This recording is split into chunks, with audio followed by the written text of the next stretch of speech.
ये क्या शेखर जी, आप टी शर्ट पहनकर ऑफिस जा रहे हैं? मेरे बेटे का पहनावा शुरू से ऐसा ही है। और सुनो बेटा, तुम शुरू से जैसे रहते आए हो ना वैसे ही रहना, हर किसी की सुनने की कोई जरूरत नहीं है। वो तो मम्मी जी, मैं तुम्हारा जो काम है तुम्हें वो करना चाहिए। अब क्या मैं तुम्हें भोपू लेकर बताऊं कि मुझे नाश्ता ला कर दो? दे रही हूँ मम्मी जी आपको नाश्ता। अच्छा ठीक है मम्मी, चलता हूँ मैं। ठीक है बेटा, जाओ तुम। लीजिए मम्मी जी आपका नाश्ता। सुनो बहू। जी मम्मी जी।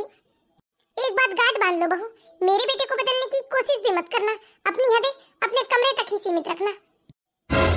याद रहेगी ना मेरी बात? जिस तरह तुमने अपने कमरे का पर्दा बदल दिया ना, उस तरह तुम मेरे बेटे को बदल नहीं पाओगी। ऐसी बात नहीं है मम्मी जी, मैं तो शेखर जी को बदलना भी नहीं चाहती। ये क्या, पति को कौन नाम लेकर बुलाता है? मेरे बेटे का नाम मैं तुम्हारे मुंह से नहीं सुनना चाहती। तुम अपने कमरे में उसे जो भी कहकर बुलाओ, लेकिन दोबारा मेरे सामने मेरे बेटे का नाम मत लेना। जी मम्मी जी। और सुनो, ये मेरा घर है, यहाँ मेरी चलेगी, अपनी चलाने की कोशिश भी मत करना। जी मम्मी जी। इसे क्या लगता है, ये जो चाहे अपनी मर्जी चला लेगी मेरे घर में? ये घर मम्मी जी का है तो मेरा क्या है? मेरा तो जीना ही बेकार है और मैं यहाँ अपने चलाना भी नहीं चाहती हूँ। फिर भी मम्मी जी को लगता है कि यहाँ मैं अपनी चलाना चाहती हूँ। ये घर तो जितना मम्मी जी का है उतना मेरा भी है ना। मम्मी जी भी तो मेरी तरह कभी बहू बनकर आई होगी इस घर में। मैं कर भी क्या सकती हूँ? मुझे तो मेरी माँ ने यही सिखा कर भेजा है कि मैं कभी अपनी सास के खिलाफ ना जाऊँ, कभी किसी से ऊंची आवाज में बात ना करूँ। और इन्हें मैं क्या बताऊँ, ये तो हमेशा यही बोलते हैं कि जो मेरी मम्मी बोलती है वही करो, क्योंकि हमेशा से इस घर में मम्मी की ही चलते आई है। बहू! मम्मी जी आवाज लगा रही है मुझे, जल्दी से चलकर सुनती हूँ, वरना पूरा घर सर पर उठा लेंगी मम्मी जी। सत्यानाश कर दिया है इसने मेरे किचन का, सारी चीजें यहाँ से वहाँ आस्ते वास्ते बिखरी पड़ी हैं। जी क्या हुआ मम्मी जी? ये क्या है बहू? देखो जरा तुमने किचन की क्या हालत करके रखी है। सारी चीजें अस्त व्यस्त रखी हुई है, कोई भी चीजें सिस्टमैटिक नहीं है इस किचन में। अरे 28 साल मैंने इस किचन में काम किया है, लेकिन मजाल कोई चीजें कभी इधर की उधर हो जाए। जो चीजें जहाँ रहनी चाहिए ना मैं वहीं रखती हूँ, और तुमसे भी यही उम्मीद करती हूँ। दोबारा किचन मुझे इतना गंदा नहीं दिखना चाहिए, समझ में आया तुम्हें? जी मम्मी जी। देखो बहू, मैं तुम पर गुस्सा नहीं करना चाहती, लेकिन तुमसे एक काम भी ढंग से नहीं होता। मैंने किचन में आना क्या बंद कर दिया? तुमने तो किचन का नक्शा ही बदल दिया। अरे ये क्या, ये गमला और टेबल यहाँ किसने लगाया है? पहले तो ये टेबल यहाँ नहीं लगा था। समझ गई मैं, ये जरूर बहू का ही काम है। इसके कारण तो परेशान हो गई हूँ मैं। पता नहीं क्यों घर में इतना छेड़छाड़ कर रही है। जो जैसा है उसे वैसा ही रहने देना चाहिए ना। नहीं, अपनी मनमानी करने पर तुली रहती है। बहू! बहू! जी मम्मी जी। जी मम्मी जी, क्या हो गया? क्या हो गया क्या मतलब? ये बता मुझे, ये टेबल यहाँ किसने लगाया है और ये टेबल पर गमला? जी मम्मी जी, मैंने लगाया था। मैंने तुम्हें पहले भी समझाया है बहू, ये घर मेरा है और यहाँ मेरी ही चलेगी, इसलिए जो चीज जहाँ थी ना उसे वैसा ही रख दे। मुझसे पूछे बिना ना मेरे इस घर में कोई सांस भी नहीं लेता, और तूने इतना बड़ा काम कर दिया। ये घर में नया टेबल लगा दिया, टेबल पर गमला लगा दिया। अपनी चौधरीगिरी ना बहू अपने कमरे तक ही रखना। अब जल्दी से ये टेबल यहाँ से हटा। मम्मी जी, रात का खाना बना लेती हूँ, उसके बाद टेबल हटा दूंगी मैं। खाना वाना कुछ नहीं जानती मैं, पहले ये टेबल हटाओ, उसके बाद करना तुम्हारा जो भी काम हो। मुझे बहुत देखकर चिढ़ छूट रही है टेबल को यहाँ। ठीक है मम्मी जी, अभी हटा देती हूँ। ये सब काम करते तक तो रात के खाने के लिए मुझे बहुत देर हो जाएगी, और ये सब काम करने के बाद तो मैं थक भी जाऊंगी। फिर कैसे रात का खाना बनाऊंगी? मम्मी जी हमेशा ऐसा क्यों बोलती है कि ये घर उनका है और यहाँ उनकी ही चलेगी? क्या इस घर में मेरा कोई अधिकार नहीं है? टेबल जल्दी हटा देना बहू। जी मम्मी जी। इस तरह से सुमित्रा जी अपनी बहू को ऑर्डर देकर चली जाती है, और बेचारी बहू अकेले ही मेहनत करती है और जो चीजें जैसी थी उसे वैसा ही रख देती है। हे भगवान, इतनी मेहनत करने के बाद तो मैं बुरी तरीके से थक गई हूँ, और रात का खाना तो शायद बना भी नहीं पाऊंगी मैं। एक काम करती हूँ, इन्हें फोन करके बताती हूँ, शायद ये मेरी बात समझ ले और खाना बाहर से पैक करवा के ला ले। हेलो, सुनते हो क्या जी? हाँ बोलो ना, क्या हुआ? तुम्हारी तबीयत ठीक नहीं है क्या? तुम्हारी आवाज कैसे आ रही है? हाँ जी, आज मैं घर का काम करते करते बहुत थक गई हूँ, और रात का खाना बनाने की मेरे अंदर हिम्मत नहीं बची है। तो क्या आप खाना पैक करवा के ला सकते हैं रात के लिए? अरे इसमें इतना टेंशन लेने वाली क्या बात है? तुम आराम करो, मैं खाना पैक करवा कर ला लूंगा। ठीक है, थैंक यू जी। आ गया बेटा तू? हाँ मम्मी। और ये तुम क्या ले आए बेटा? ये कैसा थैला है तुम्हारे हाथ में? वो मम्मी, पूनम का फोन आया था। वो बता रही थी कि वो आज बहुत थक गई है और उसे कुछ ठीक नहीं लग रहा है, इसलिए वो खाना नहीं बना पाएगी रात का, इसलिए मैंने बाहर से पैक करवा के ला लिया। अच्छा, तो मेरे घर में अब ये सब होने लगा। तुझे याद भी है बेटा बचपन से लेकर अभी तक कि मैंने कभी तुझे बाहर का खाना खिलाया होगा? बहू, मेरे लिए घर का खाना बना कर लाओ। ये सब बाहर का रद्दी खाना मैं नहीं खाती, तुम ही लोग खाते रहो ये खाना। जी मम्मी जी, अभी बना देती हूँ मैं आपके लिए सब्जी रोटी। और इस तरह से पूनम की सास बाहर का खाना खाने से मना कर देती है और बेचारी पूनम बुरी तरह से थकी हुई होती है, लेकिन फिर भी अपनी सास को सब्जी रोटी बनाकर परोसती है और उनसे कुछ नहीं कहती, चुपचाप अपने कमरे में चली जाती है। पूनम, खाना खा लो ना तुम। नहीं जी, मुझे भूख नहीं है, आप खा लीजिए, मैं सो रही हूँ।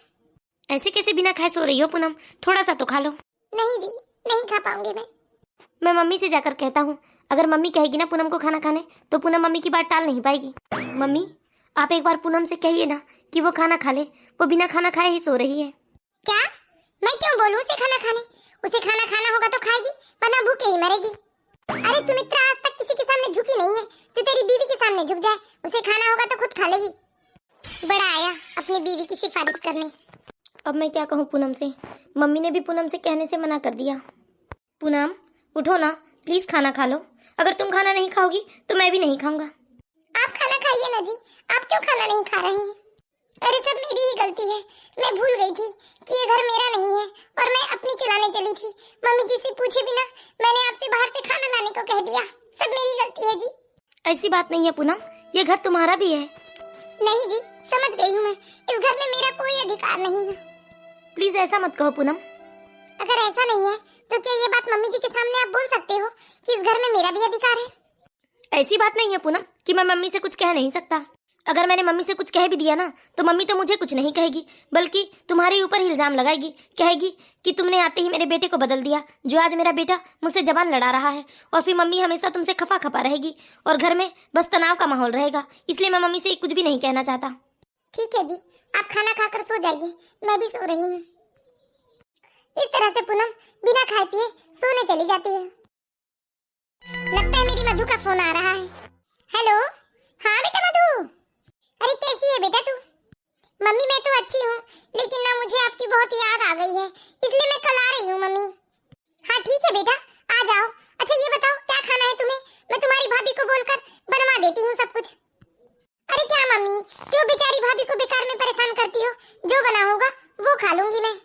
अच्छा मम्मी, भाभी कहाँ है? मुझे भाभी से बात करनी है। हाँ देती हूँ बेटा। पूनम, ओ पूनम। जी मम्मी जी। ले मधु का फोन है, तुझसे बात करना चाहती है। हेलो, नमस्ते दीदी। हाँ भाभी, कैसे हो आप? हाँ दीदी, मैं तो अच्छी हूँ। हाँ भाभी सुनिए ना, मुझे एक बात करनी थी आपसे। कल पता है मेरे साथ ना आपके जीजा जी भी आ रहे हैं। हाँ दीदी, ये तो बहुत ही खुशी की बात है। भाभी थोड़ा घर में पूरी तैयारी ना आप ही संभाल लेना, इज्जत का सवाल है। और सुनो भाभी, डाइनिंग के पास ना टीवी लगा होना चाहिए, इन्हें खाना खाते खाते टीवी देखना अच्छा लगता है, इसलिए प्लीज भाभी आप मैनेज कर लोगे ना? हाँ दीदी, मैं मैनेज कर लूंगी, आप बिल्कुल चिंता मत कीजिए। ओके थैंक यू भाभी, फिर कल मिलते हैं हम आपसे। ठीक है दीदी, स्वागत है कल आपका। क्या बोल रही थी बेटा मधु? वो मम्मी जी, दीदी कह रही थी कि साथ में जिया जी भी आने वाले हैं, तो थोड़ी घर की व्यवस्थाएं देख लेना। हाँ तो खड़ी क्या हो, जाकर व्यवस्थाएं देख लो, इज्जत का सवाल है ये हमारे। जी मम्मी जी। मुझे तो लगता है इस पूनम को बिल्कुल खुशी नहीं हो रही है कि मेरी बेटी आ रही है इस घर में। अरे पूनम की छोड़ो, मैं तो अपनी बेटी की खातिरदारी में कोई कमी नहीं रखूंगी। अरे मैं मार्केट से आती हूँ, सारे मेवा मिष्ठान खरीद कर ले आती हूँ। पूनम, सामने देख लेना, मैं मार्केट जा रही हूँ कुछ सामान खरीदने। समझ में नहीं आता, दीदी ने कहा है कि जिया जी को खाना खाते वक्त टीवी देखना पसंद है। अगर मैंने टीवी डाइनिंग वाले कमरे में लगाया तो मम्मी जी फिर चिल्लाएगी मुझ पर, और मैंने डाइनिंग के पास टीवी नहीं लगाया तो दीदी नाराज हो जाएगी, कहेगी मुझे उनके आने की कोई खुशी नहीं है, मैंने उनकी खातिरदारी के लिए कोई तैयारी नहीं की है। लेकिन मैं टीवी लगा ही देती हूँ डाइनिंग के पास, मम्मी जी का क्या है, वो तो ऐसे ही डांटते रहती है, पर दीदी रोज रोज थोड़ी ना आती है। और इस तरह से पूनम अपने नाना नंदोई की खातिरदारी में जुट जाती है। ये तो हद ही हो गई भाई, डाइनिंग रूम में कौन टीवी लगाता है? ये बहू के पर ना कुछ ज्यादा ही निकलते जा रहे हैं। इसके पर तो मुझे काटने ही पड़ेंगे। इसे क्या लगता है इस तरह से क्या इसकी हुकूमत चलेगी? मेरे जीते जी ऐसा हो नहीं सकता। पूनम, पूनम। जी मम्मी जी। एक बात बता बहू मुझे, तूने किससे पूछ कर टीवी यहाँ लगाई है? देख बहू, तू इस घर की ना मालकिन बनने की कोशिश मत कर। तूने टीवी हटाने से पहले एक बार पूछा मुझसे? वो मम्मी जी, ये क्या वो है? अभी के अभी टीवी हटाओ और वो जहाँ था उसे वहाँ लगा दो। मम्मी, इसमें भाभी की कोई गलती नहीं है। बेचारी भाभी ने तो वही किया मम्मी जो मैंने भाभी से करने कहा था। आप प्लीज भाभी को मत डांटिए, और आपको जो भी कहना है ना मम्मी, प्लीज आप मुझसे कहिए। अरे आ गए तुम लोग? अरे मैं कहाँ कुछ कह रही थी। अच्छा ये सब छोड़ो, आइए दामाद जी, बड़े दिनों बाद आपके दर्शन हुए दामाद जी। अब क्या ही करें मम्मी जी, ऑफिस से छुट्टी नहीं मिल पाती। अब हमने भी सोचा बहुत दिन हो गया है, ससुराल वाले से खातिरदारी नहीं करवाई है, चल के भाभी को थोड़ा परेशान किया जाए। अरे ये तो आप ही का घर है दामाद जी, जब चाहे हमें सेवा का मौका दीजिए। दीदी जी, आप लोग चलकर फ्रेश हो जाइए जब तक मैं नाश्ता लगाती हूँ। हाँ भाभी, थोड़ी थकावट भी हो रही है, हम फ्रेश हो जाएंगे तो थोड़ा अच्छा लगेगा। चलिए जी, फ्रेश हो जाइए आप भी। हाँ मधु। अब सुनो बहू, उन लोगों के फ्रेश होते तक जरा अच्छे से खाना लगाना, मेरी नाक मत कटवा देना। जी ठीक है मम्मी जी। इस तरह से सुमित्रा जी अपनी बहू को ऑर्डर देकर चली जाती है और थोड़ी ही देर में पूनम के नाना नंदोई फ्रेश होकर आते हैं और सब लोग खाना खाने एक साथ बैठते हैं। सच में भाभी, क्या टेस्टी खाना बनाया है आपने, खाना खाकर तो मजा ही आ गया। हाँ भाभी, सच में खाना बहुत स्वादिष्ट बनाया है आपने। जी दीदी। ये भाभी को क्या हो गया है, कितनी गुमसुम सी है। जब से आई हूँ तब से मैं भाभी को ही देख रही हूँ। जरूर से बेचारी के मन में कोई बात है, लेकिन वो किसी से कुछ कह नहीं पा रही है। भाभी, मैं आपसे कह रही हूँ। हाँ दीदी। क्या बहू, क्या रत्ती भर भी अकल नहीं है तुम्हें? इतने दिनों बाद आए हैं दामाद जी और तुमने खाने में मीठा भी नहीं बनाया। क्या माँ, आप भाभी को क्यों चिल्ला रहे हो? मैंने ही भाभी से कहा था कि वो मीठा ना बनाए, इन्होंने मीठा खाना बंद कर दिया है। अच्छा, अब मुझे कहाँ पता थी बेटा ये बात, इसलिए मैंने कह दिया बहू से। अरे भाभी आइए ना, आप भी बैठकर खाना खा लीजिए ना हमारे साथ। नहीं दीदी, मैं बाद में अपने कमरे में ले जाकर खा लूंगी खाना। तब तक तुम एक काम करो बहू, इस सामने कमरे की सफाई कर दो। जी मम्मी जी। इस तरह से पूनम अपनी सास के बताए हुए काम को करती है और नाश्ता लेकर अपने कमरे में चली जाती है। ठीक है मम्मी, खाना तो हो गया, अब चलकर आप इनके साथ बैठिए, मैं आती हूँ। हाँ बेटा। भाभी। हाँ दीदी। भाभी क्या बात है, आप कितने गुमसुम रहते हो और किसी से तो आप कुछ कहते ही नहीं। मुझे अपनी नंद नहीं बहन समझकर बताओ, क्या बात हो गई भाभी? अपनी नंद से ऐसा अपनापन पाकर पूनम अपने आंसू रोक नहीं पाती है और वो रोने लगती है। क्या बताऊं दीदी, मेरी किस्मत बहुत खराब है और किसी ने सच ही कहा है कि ससुराल कभी मायका नहीं बन सकता, ससुराल हमेशा ससुराल ही रहता है। लेकिन क्या बात हो गई भाभी, आप ऐसा क्यों बोल रहे हो? बताओ मुझे। क्या बताऊं दीदी, मम्मी जी दिन भर मेरे ही पीछे पड़ी रहती है। एक मिनट भी मम्मी जी मुझे चैन से बैठने नहीं देती, और तो और मैं अपनी मर्जी से इस घर में एक तिनका भी इधर का उधर नहीं कर सकती। जहाँ मैं कुछ करने जाती हूँ ना दीदी, तुरंत मम्मी जी टोकती है कि ये मेरा घर है, मेरी चलेगी। अब आप ही बताइए ना दीदी, मेरा कौन सा घर है दीदी? मायके में माँ बोलती है कि शादी के बाद ससुराल ही तुम्हारा घर है और ससुराल में सास बोलती है ये मेरा घर है। बताइए ना दीदी, मेरा कौन सा घर है? अच्छा तो ये बात है, आप चिंता मत कीजिए भाभी, देखना मैं कैसे इन लोगों की मति ठीक करती हूँ। हाँ दीदी, मैं कर भी क्या सकती हूँ। ठीक है मम्मी, अब हमें चलना चाहिए। लेकिन मम्मी जी, इस बार हमारी एनिवर्सरी में 2 दिन पहले आना होगा आपको, और साथ में भैया भाभी को भी लाना होगा। हाँ ठीक है दामाद जी, हम आपकी आज्ञा कैसे टाल सकते हैं। ठीक है मम्मी, चलते हैं हम लोग। हाँ ठीक है बेटा। सुन लिया ना भैया आपने, भाभी को लेकर 2 दिन पहले आना है घर में। हाँ मैं आ जाऊंगा दीदी।